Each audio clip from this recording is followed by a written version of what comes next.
Alright, we're showing you guys why we decided to put these bearings on the top of these stops here. Alright, Levi, give her a spin.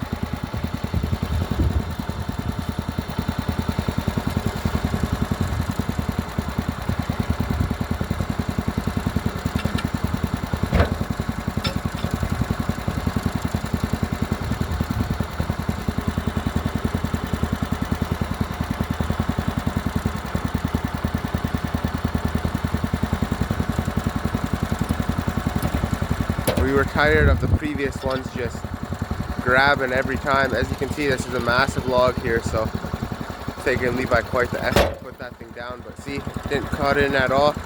We were tired of that, so that's why we decided to put these bearings on the top of those. One of those cool little features.